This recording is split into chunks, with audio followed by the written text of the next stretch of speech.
hundreds of Australian families are faced with the prospect of finding their child floating in a backyard swimming pool.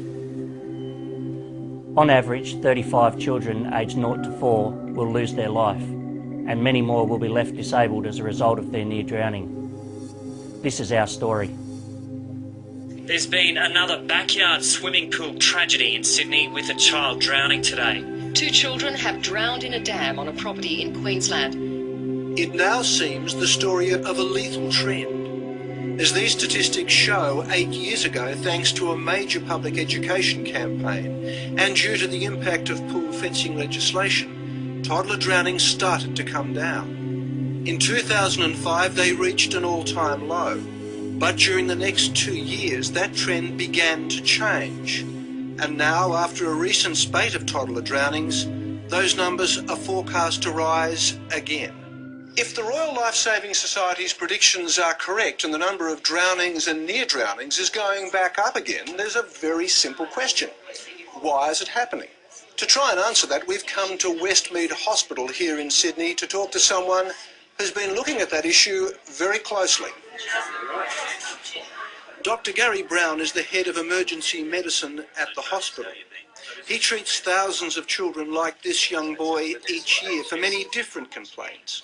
But in 2007, he became alarmed at a spike in the number of toddlers who'd been rescued from backyard pools turning up in his hospital.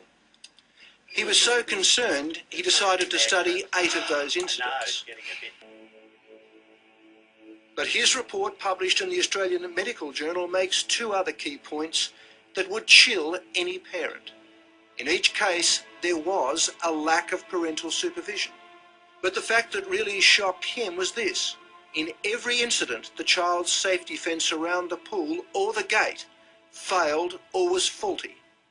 These toddlers had all been unsupervised and had all got through pool fences, which were not in appropriate working order, into backyard swimming pools. You want to hop out of your chair? If the failure of pool fences rocked Dr. Brown, it changed the life of Samuel Morris and his family forever. You have children, you have this imagined life for them, that they'll grow up and have a family, good education, that sort of stuff.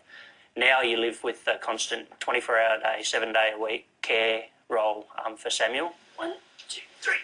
Samuel is now 4 years old. He cannot speak, he cannot walk, and he is fed through a tube in his stomach. When his parents bought their house, they thought they had a safe pool with a strong fence. They were wrong. 2 years ago, the toddler made his way along the family pool fence. Coming to this corner, he leant and then pushed against the railing. Incredibly, the relatively new fence collapsed.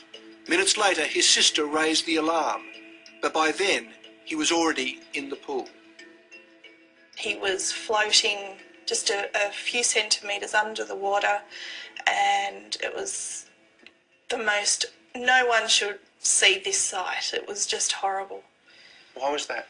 He had foam coming out of his mouth, his eyes were rolled and bulging, he was a strange colour, it didn't look like my son, and so it did not feel like this was real, just did not feel that way.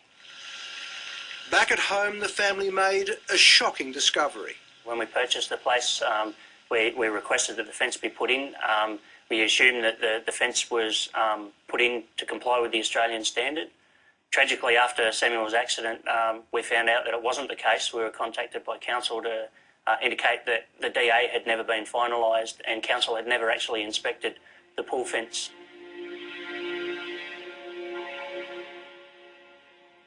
If this seems like simply a case of bad luck, the figures tell another story.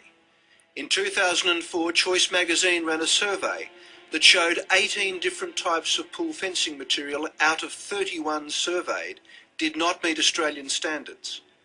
In another major report, the New South Wales Water Safety Task Force found that of 1,000 pools surveyed, nearly 50% had defective fences.